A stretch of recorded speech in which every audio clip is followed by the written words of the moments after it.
This channel does not promote any violent, harmful, or illegal activities. All content provided by this channel is meant for an educational purpose only.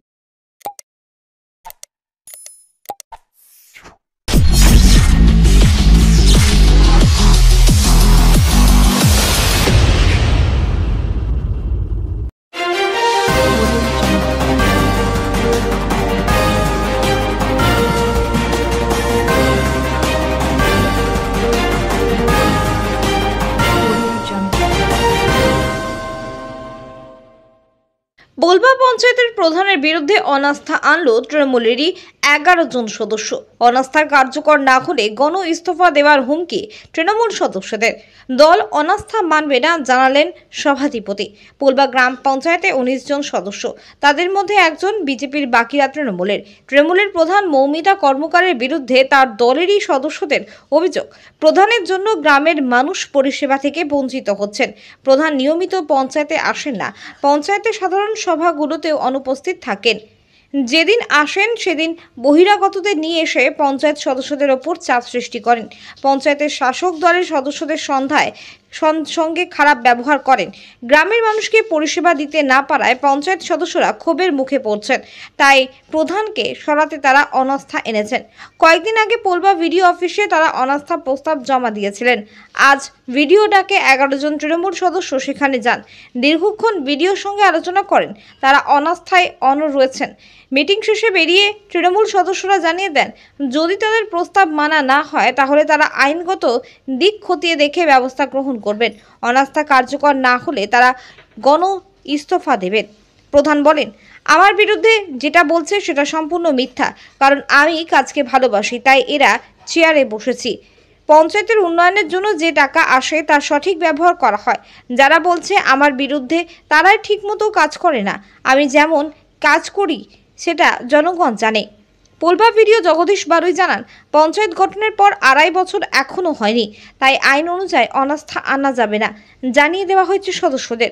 দল কোনো অনাস্থা আনতে অনুমতি দেয়নি, তাই পোলবা পঞ্চায়েতের ক্ষেত্রেও অনড় থাকা যাবে না। যারা অনাস্থা এনেছে তাদের নিয়ে আলোচনা করে বিষয়টি মেটানো হবে বললেন হুগলি জেলা পরিষদের সভাধিপতি রঞ্জন ধারা। ব্যুরো রিপোর্ট, আমার কলকাতা নিউজ। ভুল তথ্য সেটা আমার স্টাফেরা বলবে, আর জনগণ যারা মানুষ যে আসে আমার কাছে তারা নিজেরাও জানে যে আমি কোনোদিন বসিয়ে রাখি না।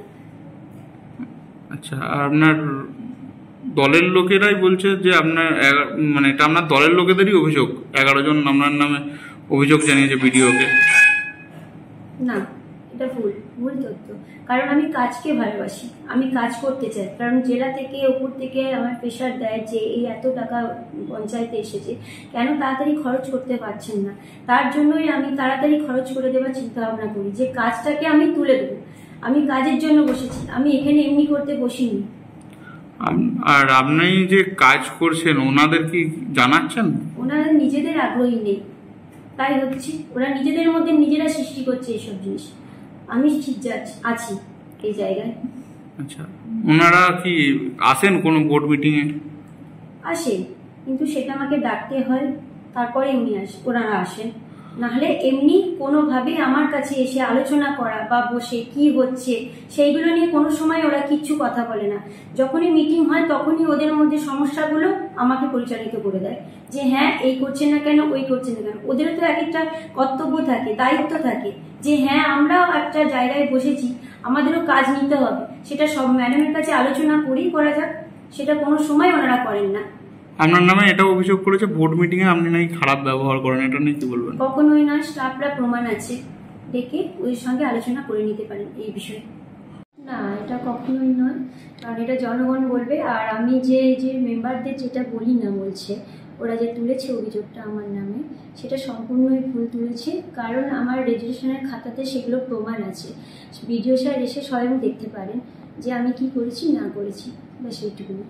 আর আপনার বিরুদ্ধে আপনার 19 জন মেম্বার, তার মধ্যে 11 জন আপনার বিরুদ্ধে গিয়ে ভিডিওকে স্মারকলিপি দিয়েছে, কি বলবেন এটা নিয়ে?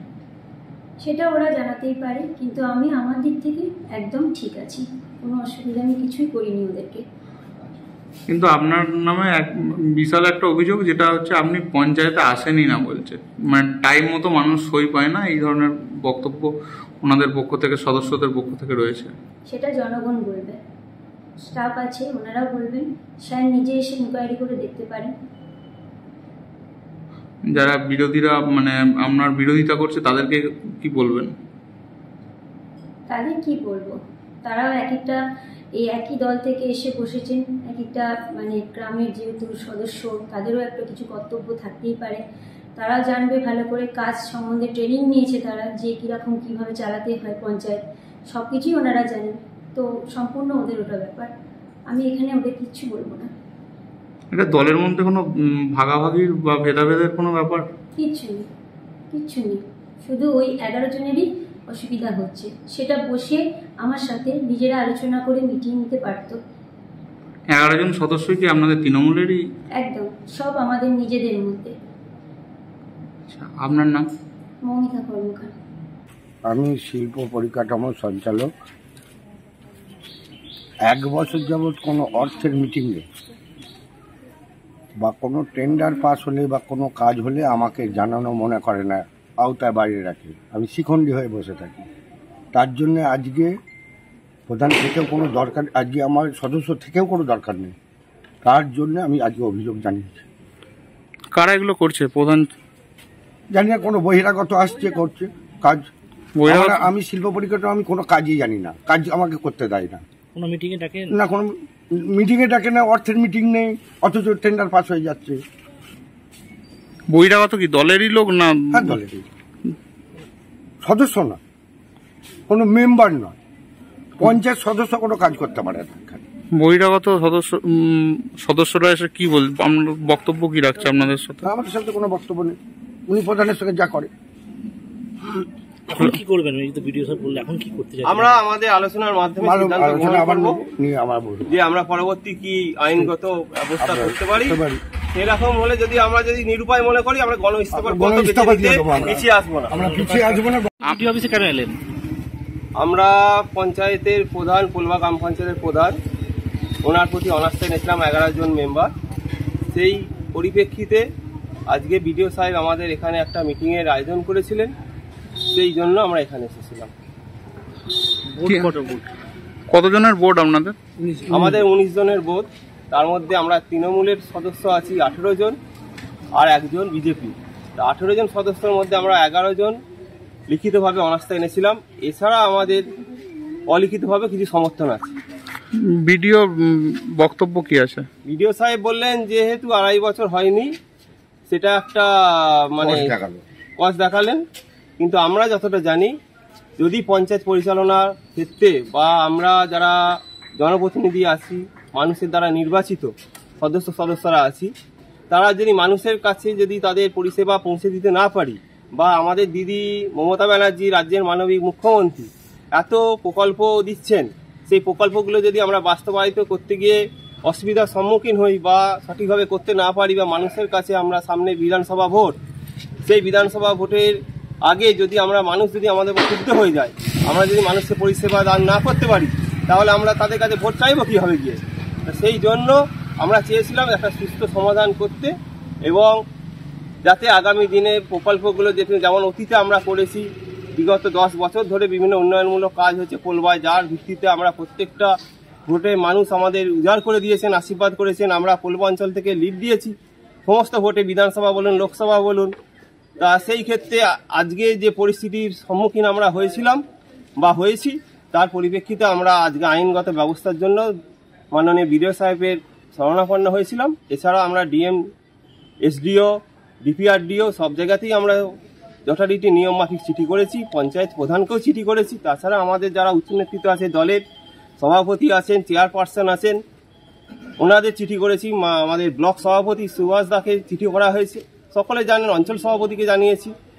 এই পরিস্থিতিতে আমরা পড়ে আসি, বা আজকে আমরা মানুষের পরিষেবা দান করতে পারছি না। পঞ্চায়েতের প্রতি ক্ষেত্রে গেলে বিভিন্ন ব্যক্তির দ্বারা অপমানিত হচ্ছি, লাঞ্ছিত হচ্ছি। কেউ কারোকে এমনকি আমাদের মহিলা সদস্যদের পর্যন্ত ছেড়ে দেওয়া হয় না। তারা যদি কোনো অভিযোগ করতে হয়, তাদের তেড়ে মারতে যায় কোনো পুরুষ ব্যক্তি, বহিরাগত ব্যক্তি। এই ধরনের অসম্মানজনক অবস্থায় তারা পড়ছে। সেই পরিপ্রেক্ষিতে আজকে আমরা এসেছি। প্রধান আপনার প্রধান তো আপনাদের দলেরই, তাহলে অনাস্থা কেন? প্রধান দলের এটা ঠিকই, কিন্তু একজন ব্যক্তির দ্বারা বারবার আমরা জেনারেল মিটিংয়ে অভিযোগ জানানো সত্ত্বেও যথাযথ যদি ব্যবস্থা না নেন এবং দীর্ঘদিন যাবৎ উনি পঞ্চায়েতে ঠিকমতো উপস্থিত হন না, অনুপস্থিত থাকেন, সাধারণ মানুষ এসে ঘন্টার পর ঘন্টা বসে থেকে ফিরে যায়। একজন বয়স্ক ভদ্রমহিলা থেকে যদি ধরুন 11টায় আসলো, বিকেল 5টা অবধি বসে যদি বাড়ি ফিরে যায়, তাহলে তার মানসিকতাটা কি হয় সারা দিনের শেষে, সেই রকম পরিস্থিতি আমরা সম্মুখীন হচ্ছি। সেই বাধ্য হয়ে আমরা আজকে দলের স্বার্থে, আমাদের দলকে বাঁচানোর স্বার্থে বা আমাদের নৈতিক কর্তব্য, মানুষ যে আমাদের ভোট দিয়ে নির্বাচিত করেছেন, জিতিয়েছেন, সেই দায়িত্ববোধ থেকে আজকে আমরা এই সিদ্ধান্ত নিতে বাধ্য হয়েছিলাম। আপনাদের এলাকার বিধায়ককে জানিয়েছেন? হ্যাঁ, এলাকার বিধায়ককে আমরা জানিয়েছি। বিধায়কের বক্তব্য কি আছে? বিধায়ক সাহেব উনি বললেন যে এই ব্যাপারে আমি কিছু জানি না, তোমরা তোমাদের মতো যা খুশি তোমরা করতে পারো। আমরা কাজ পরিচালনা করতে গিয়ে অসুবিধার সম্মুখীন হয়েছি, সেই জন্য মানুষের কাছে পরিষেবা পৌঁছে দিতে পারছি না, সেই জন্য আমরা আজকে অনাস্থা এনেছি। আরও বিভিন্ন কারণ আমরা দেখিয়েছি, সেগুলো আমি আর অত ডিটেলসে আপনাদের বলতে পারছি না। যদি না মানে প্রধানকে সরানো হয় তাহলে কি করবেন আপনাদের? আমরা আইনগত ব্যবস্থা নেওয়ার চেষ্টা করব, ও আইনগত কি আছে সমস্ত দিকটা আরও ভালো করে আমরা বিশ্লেষণ করব, আইনজ্ঞের পরামর্শ নেওয়ার চেষ্টা করব। শেষ পর্যন্ত যদি না আমরা মানুষের পরিষেবা দিতে পারি বা মানুষের পাশে যদি দাঁড়াতে না পারি, আমরা গণ ইস্তফার পথ নিতে বাধ্য হব। দেখুন, ওনারা এক্সিকিউটিভ প্রধান হয়ে গেছেন, অনাস্থা প্রস্তাব এনেছিলেন। যেহেতু ওনারা যে এক্সেপশনটা করেছেন পঞ্চায়েত অ্যাক্ট অ্যামেন্ডমেন্ট অ্যাক্ট 2014 সালে যেটা বেরিয়েছে, তাতে বলা আছে যে 2.5 বছরের আগে কোনো প্রধান বা উপপ্রধানের এগেন্সটে অনাস্থা প্রস্তাব মারা যায় না। যেহেতু এখনো 2 বছর হয়নি, ন্যাশনালি এই পঞ্চায়েত অ্যাক্টে এটাকে খারিজ হয়ে যাবে আগে। আর এছাড়া ওনাদের যে ফোরামে যে পদ্ধতিগত ভাবে করতে হয়, সেই পদ্ধতিগত ভাবে ওনাকে করতেছিল। ওরা তো গণ ইস্তফা দেবে বলছে, নিজস্ব মানে গণ ইস্তফা দেবে। এখন এটা আমরা ওনাদের ইস্যু, যেহেতু ওনাদের যদি কোনো সমস্যা থাকে সেটা যদি প্রধান না শোনেন তাহলে তো বিডিওকে জানানোর কথা, কিন্তু ওনারা কোনোদিনও আমার কাছে এই ইস্যুটা জানাননি যে ওনাদের এই সমস্যাগুলো আছে, সেটা আমাকে জানাননি। সুতরাং যদি না জানান, আমি তো উপজাতি হিসেবে বলতে পারি না যে আপনাদের কি সমস্যা আছে। দলের তো কোনো নির্দেশ নেই, তো দলের নির্দেশ ছাড়া যদি কেউ এরকম করে থাকে, সেটা দলের আমরা তাদের সাথে বসে, দলের নেতৃত্বের সাথে বসে আমরা পরবর্তীকালে বিষয়টা দেখব এবং আশা করছি যে বিষয়টা মিটে যাবে। কোনো অনাস্থা ফনাস্থা আমার মানে এই মুহূর্তে হবে না, অনাস্থার পরিস্থিতি হবে না। পঞ্চায়েতের প্রধানকে নাকি সবসময় পাওয়া যায় না, থমকে যাচ্ছে। এটা হয়তো কোনো সময় সে হয়তো শারীরিক অসুস্থ থাকার জন্য হয়তো 1 দিন 2 দিন কামাই হতে পারে। এটা হয়তো সেরকম বিষয় নয় যে পঞ্চায়েতের প্রধানকে পাওয়া যায় না, এরকম ব্যাপারটা নয়। তাহলে পঞ্চায়েতের ডেভেলপমেন্টগুলো হচ্ছে কী করে? পুরো পঞ্চায়েতে যথেষ্ট ডেভেলপমেন্ট হচ্ছে, ঠিক আছে। অনাস্থার বিষয়টা আমরা সেই যে সমস্ত মেম্বাররা অনাস্থা আনতে চাইছে তাদের সাথে আমরা বসবো, নেতৃত্ব বসবে, বসে নিশ্চয়ই ব্যাপারটা মিটে যাবে।